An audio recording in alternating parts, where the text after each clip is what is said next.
بسم اللہ الرحمن الرحیم۔ نمبر 1، اسلامی تاریخ۔ قوم نوح پر اللہ کا عذاب۔ حضرت نوح علیہ السلام 950 سال تک اپنی قوم کو دعوت دیتے رہے اور قوم کے افراد بار بار عذاب کا مطالبہ کرتے رہے۔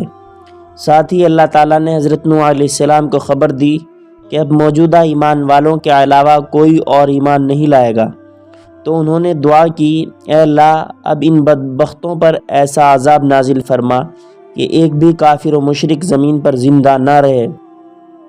اللہ تعالیٰ نے ان کی دعا قبول فرمائی اور حکم دیا کہ تم ہماری نگرانی اور حکم کے تحت ایک کشتی تیار کرو۔ چنانچہ ایک کشتی تیار کی گئی۔ پھر اللہ تعالیٰ کے حکم سے زمین و آسمان سے پانی کے دہانے کھل گئے اور دیکھتے ہی دیکھتے زمین پر پانی ہی پانی جمع ہو گیا۔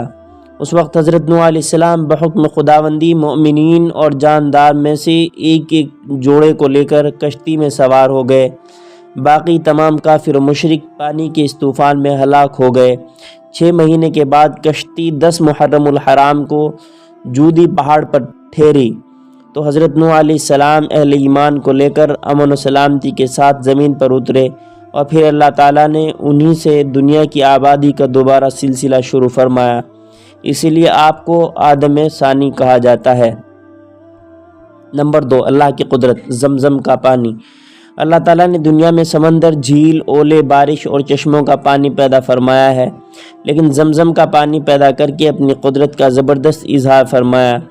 دیگر پانی کی طرح اس میں بھی پیاس بجھانے کی صلاحیت ہے، لیکن خاص بات یہ ہے کہ اس میں بھوک مٹانے اور بیماری سے شفا دینے کی بھرپور صلاحیت موجود ہے۔ دیگر پانی بہت جلدی سڑ کر ناقابل استعمال ہو جاتا ہے، لیکن زمزم کا پانی سڑنے اور خراب ہونے سے ہمیشہ محفوظ رہتا ہے۔ اس پانی میں بھوک پیاس مٹانے اور بیماریوں سے شفا دینے کی صلاحیت پیدا کرنا اللہ تعالیٰ کی قدرت کی بڑی نشانی ہے۔ نمبر 3، ایک فرض کے بارے میں۔ حج کن لوگوں پر فرض ہے؟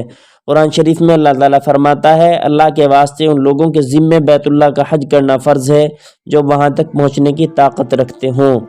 نمبر 4، ایک سنت کے بارے میں۔ دائیں کروٹ پر سونا۔ حضرت برا ابن عازب رضی اللہ تعالیٰ عنہ بیان کرتے ہیں کہ رسول اللہ صلی اللہ علیہ وسلم جب بستر پر تشریف لاتے تو دائیں کروٹ پر آرام فرماتے۔ نمبر 5، ایک اہم عمل کی فضیلت۔ سخاوت اختیار کرنا۔ رسول اللہ صلی اللہ علیہ وسلم نے فرمایا، اللہ تعالیٰ سخی ہے اور سخاوت کو پسند کرتا ہے، اچھے اخلاق کو پسند کرتا ہے اور برے اخلاق کو ناپسند کرتا ہے۔ نمبر 6، ایک گناہ کے بارے میں۔ کوئی چیز عیب بتائے بغیر بیچنا۔ رسول اللہ صلی اللہ علیہ وسلم نے فرمایا، جو شخص کوئی عیب دار چیز اس کا عیب بتائے بغیر بیچے گا وہ برابر اللہ کی ناراضگی میں رہے گا اور فرشتے اس پر لعنت کرتے رہیں گے۔ نمبر 7، دنیا کے بارے میں۔ دنیا کی نعمتوں کا خلاصہ۔ رسول اللہ صلی اللہ علیہ وسلم نے فرمایا، تم میں سے جس شخص کو صحت و تندرستی حاصل ہو اور اپنے گھر والوں کی طرف سے اس کا دل مطمئن ہو اور ایک دن کا کھانا اس کے پاس موجود ہو تو سمجھ لو کہ دنیا کی تمام نعمت اس کے پاس موجود ہے۔ نمبر 8، آخرت کے بارے میں۔ اہل جنت کی نعمت۔ قرآن شریف میں اللہ تعالیٰ فرماتا ہے، بے شک اہل جنت عیش و راحت کے مزے لے رہے ہوں گے، وہ ان کی بیویاں سایوں میں مسہریوں پر تکیہ لگائے ہوئے بیٹھے ہوں گے، اور ان کے لیے اس جنت میں ہر قسم کے میوے ہوں گے، اور جو وہ طلب کریں گے ان کو ملے گا۔ نمبر 9، طب نبوی سے علاج۔ زیتون کے تیل کے فوائد۔ رسول اللہ صلی اللہ علیہ وسلم نے فرمایا، زیتون کا تیل کھاؤ اور اسے لگاؤ، کیونکہ اس میں 70 بیماریوں سے شفا ہے، جن میں سے ایک کوڑھ بھی ہے۔ نمبر 10، قرآن کی نصیحت۔ قرآن شریف میں اللہ تعالیٰ فرماتا ہے، اے ایمان والو اللہ سے ڈرتے رہو جیسا کہ اس سے ڈرنے کا حق ہے، اور مرتے دم تک اسلام پر قائم رہنا۔ اللہ تعالیٰ عمل کی توفیق بخشے۔